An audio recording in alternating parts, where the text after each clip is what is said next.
This is the Resilient Schools podcast on the B Podcast Network. I am the creator, Jethro Jones. In this podcast, we help schools become resilient, which means that they are able to adapt and overcome any situation that presents itself. Enjoy the show. Welcome, everybody, to the Resilient Schools podcast. I am excited to have Dr. Melissa Sadin on. She's actually the one who inspired this podcast because we were talking at the Attachment Trauma Network conference in Houston earlier this year, and she said she's going to move away from trauma sensitive to resilient schools, and I thought that is exactly what we need to be doing. And so, Melissa, thank you for inspiring me to start this. I really appreciate it. It's awesome. Thank you very much, and thank you for having me. I'm happy to chat with you. Well, let me give everybody an idea of who you are because people may not know. So Dr. Melissa Sadin has served as a special education teacher, a gifted education teacher, and a building administrator. Most recently, she served as a director of special education. She has been the vice president of her local school board and is recognized as a master school board member. She has conducted research on perceptions of teachers working to create trauma-informed classrooms. Dr. Sadin is a published author and has produced numerous webinars on children with attachment trauma in schools. Currently, Dr. Sadin works as Director of Exceptional Education and as an education consultant and developmental trauma expert, providing professional development to school districts, municipal service providers, and parents. Nationally, Dr. Sadin is a highly sought-after keynote speaker and conference presenter. Her Trauma Guide series of books are available on her website at traumasensitive.com. Now, we could go in a million different directions, Melissa, because there's so much to talk about.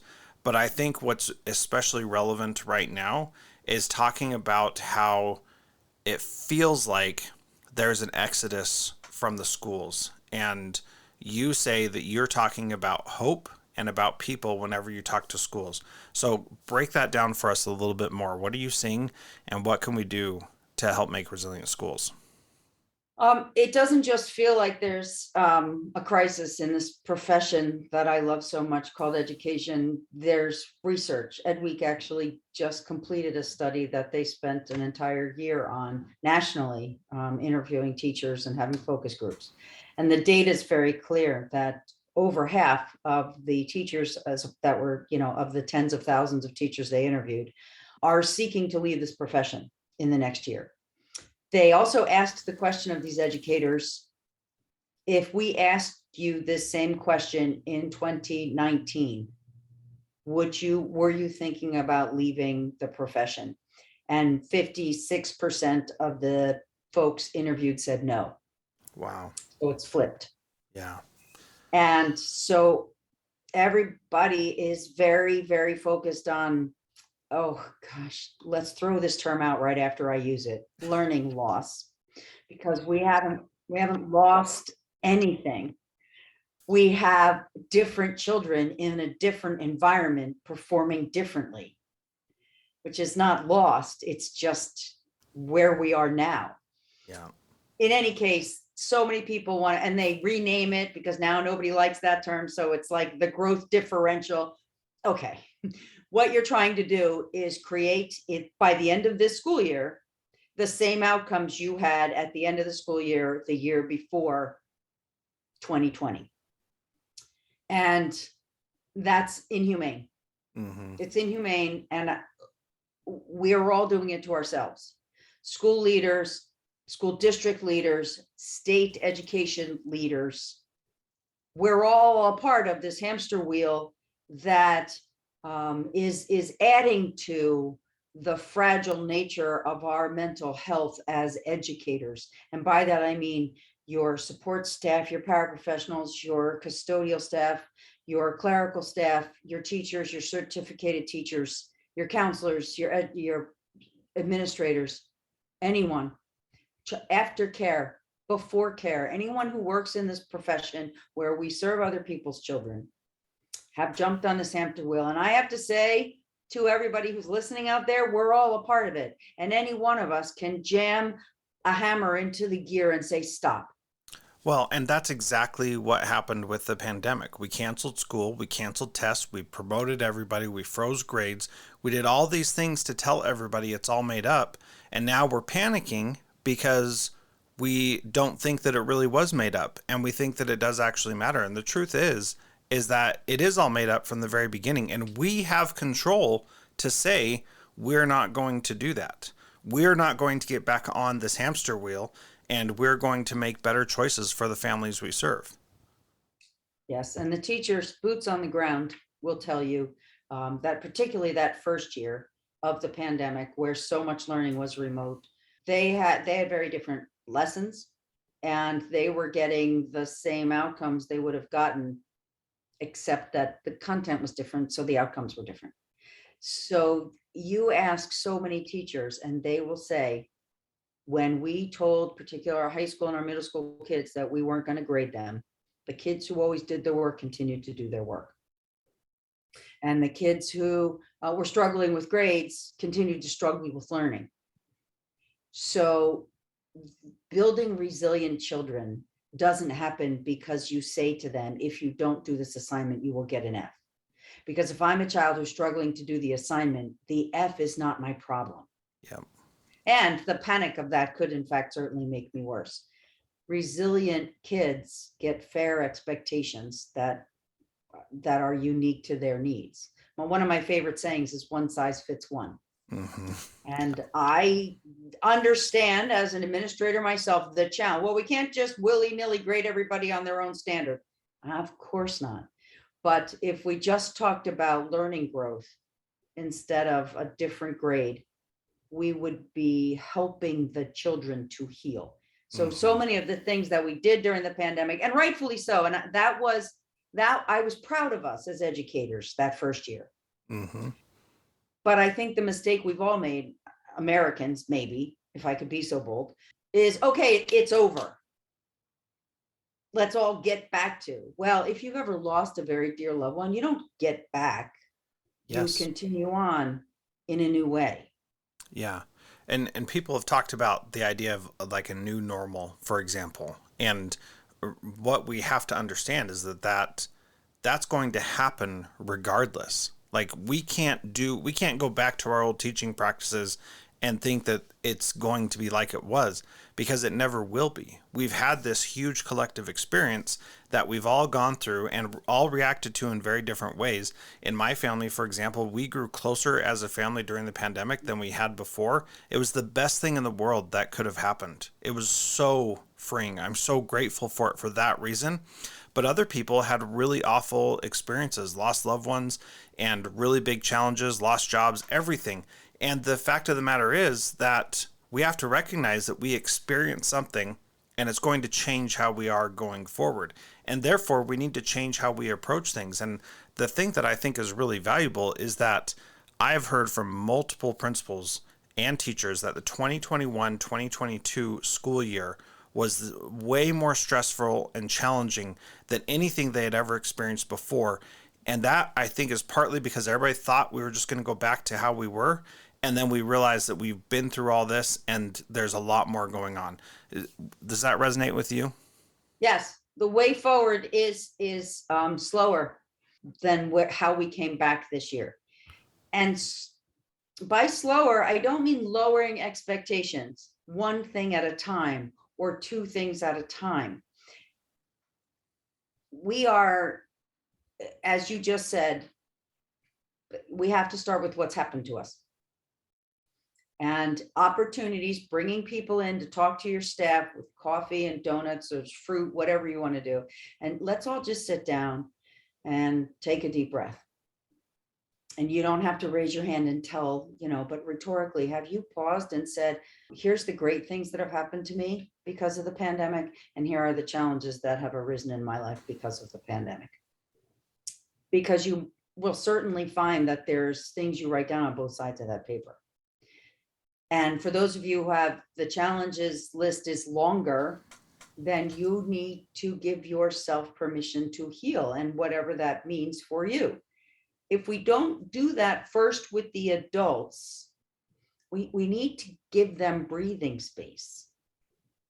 Then we are never going to be able to get back to the rate of learning from our students that Americans have become accustomed to.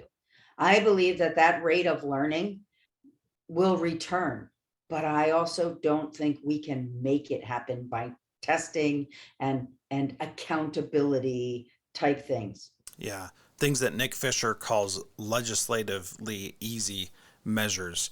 And that really, I think that our learning rate can actually increase if we adjust how we're doing things. And I think that it starts with recognizing what people have gone through, providing compassion, and helping them become resilient.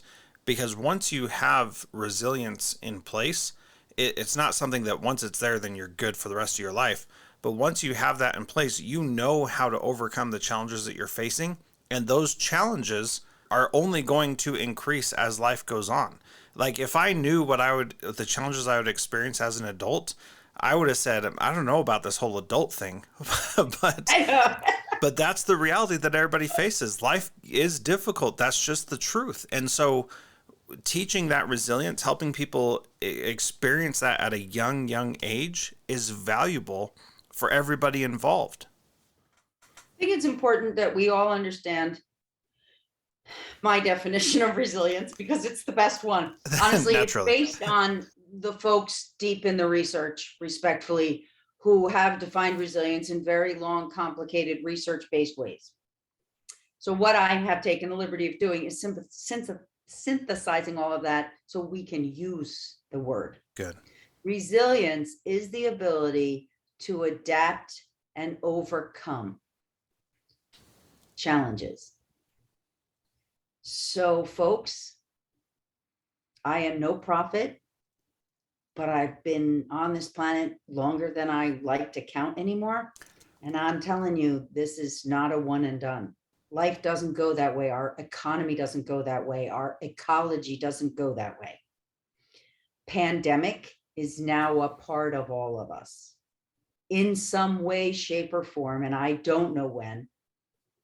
This is going to happen again. Some other virus is going to send us home until we can get a handle on it and figure out how to respond to it.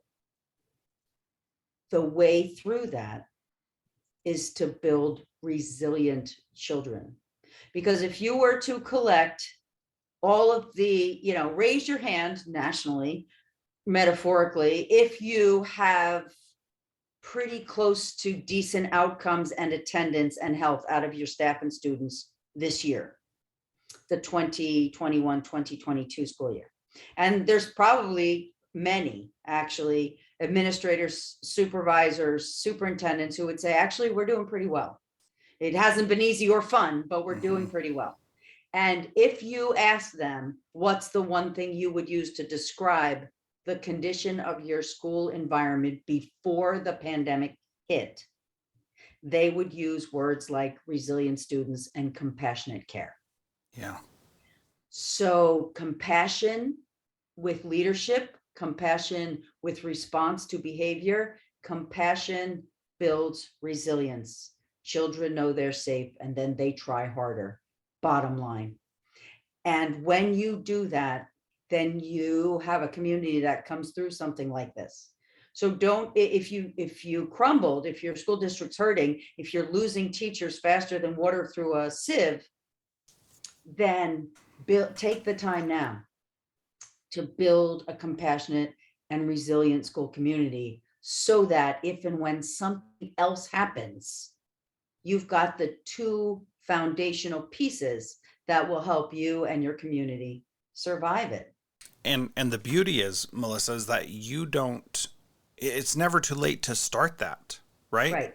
And if you have totally screwed up these last 2 years, you can just start tomorrow, bringing in compassion, being compassionate yourself, modeling that, helping others see that, inviting others to be compassionate with you, saying, this doesn't sound like a very compassionate approach.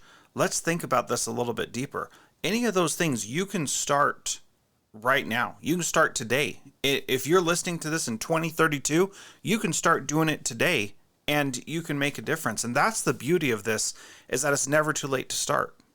Yes. And if you're a school leader, then you're going to give yourself compassion last. And that's an epic, epic disaster. Before we move on, let's hear from our sponsors. One of the things I actually wanted to do research on and couldn't because of all kinds of things that didn't have to do with the idea itself was what are the components that a school leader needs to have in order to create a resilient school community. Mm-hmm. And taking from Dr. Theo Harris's work, the answer to that is you have to be a person who is deeply rooted in social justice and a person who can forgive yourself. So those of you, if you're a school leader in whatever capacity that is, and you're listening to this, if you're surviving this, it's because you already are a person who can forgive yourself and pick yourself up and start again. If you're really thinking about leaving the profession, if it's too much for you, certainly exterior factors are contributing to that. But interior motivation and resilience is what you would need if you want to try and stay. Mm-hmm. If you start the work for yourself and then invite the teachers to do it with you, that's the beginning of a resilient school community.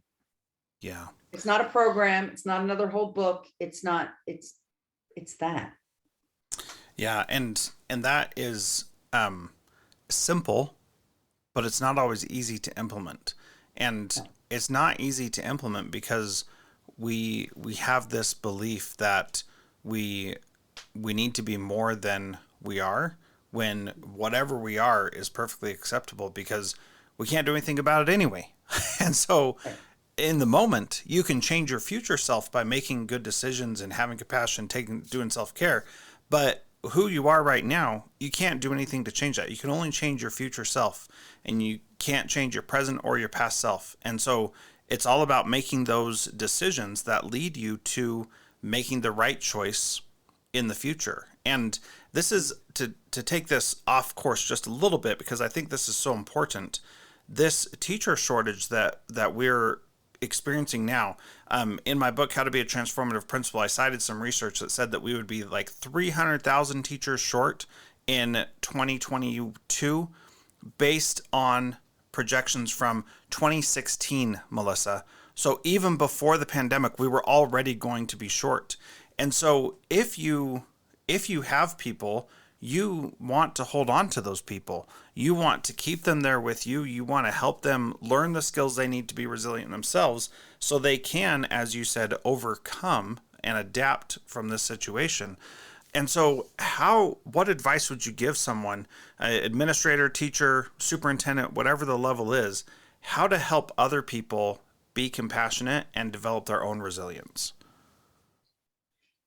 I personally, I started with the science of hope. And if you go to Google Scholar and put that in, you're going to get some peer-reviewed, not editorial, information about the science of hope. Very compact and whittled down. I can tell you that the science of hope is that when you say the word hope, you begin to feel what they defined as hope.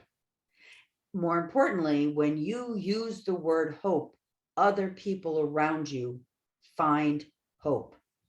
One of the things that I did for my staff with all of the PD time that was already in the calendar, and we were all remote, was I just did an entire afternoon on the science of hope. And I shared it with the staff. And I said to them, I challenge you, the strategy that we're going to work on until we get together next is how many times in a day can you use the word hope?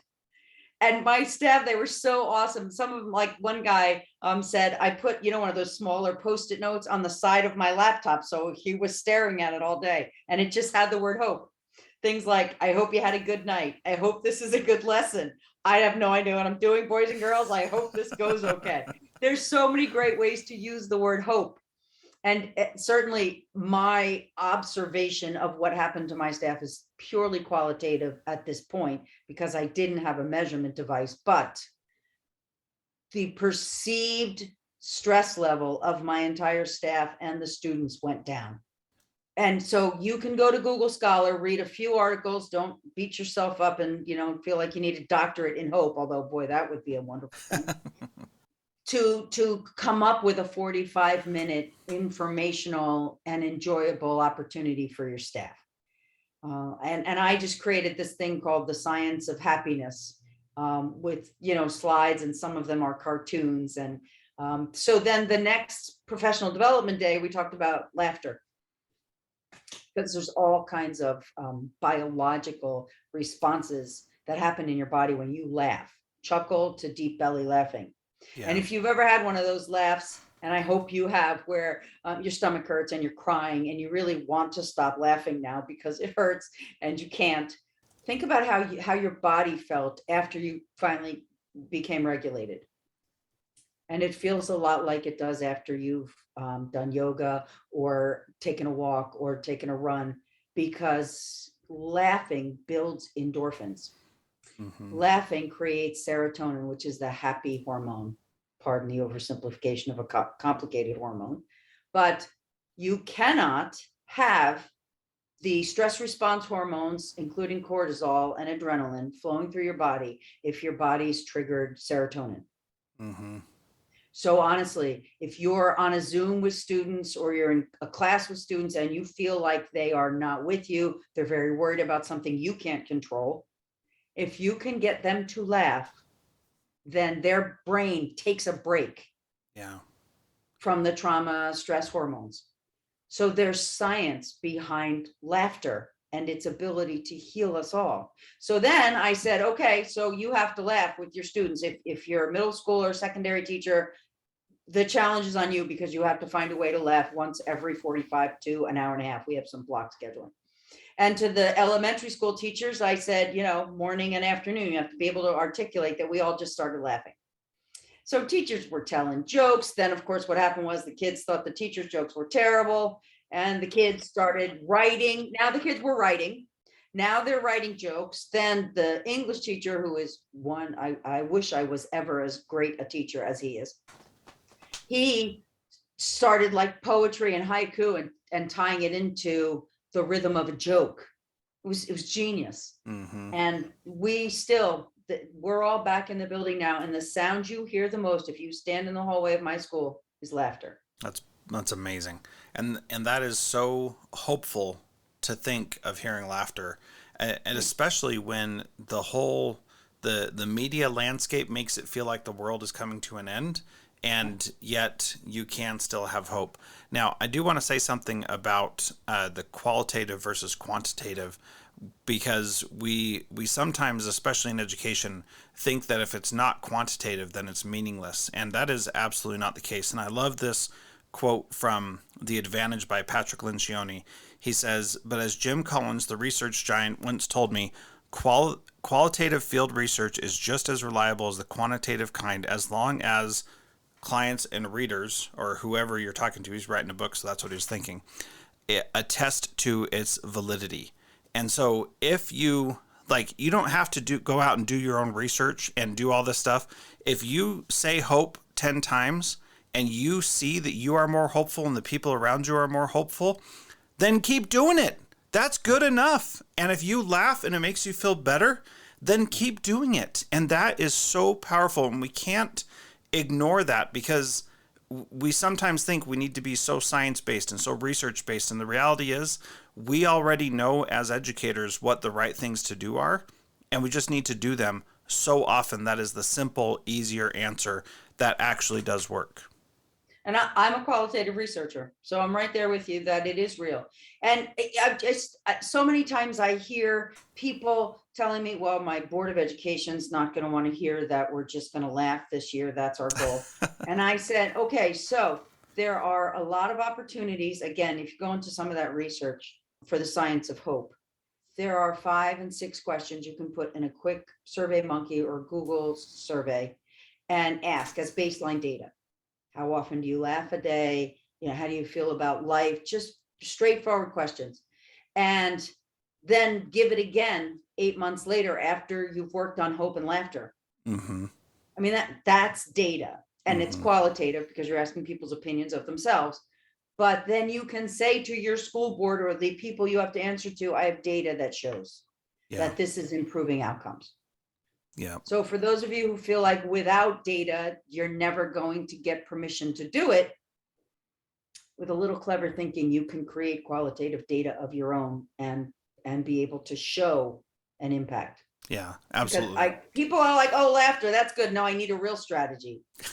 And I'm like, hope and laughter are real strategies. Yeah, they totally are. Well, Melissa, this has been fantastic chatting with you. Thank you so much for being here. And I think if people leave with nothing else than talk about hope and laugh, I think the world will be a better place. So thank you so much.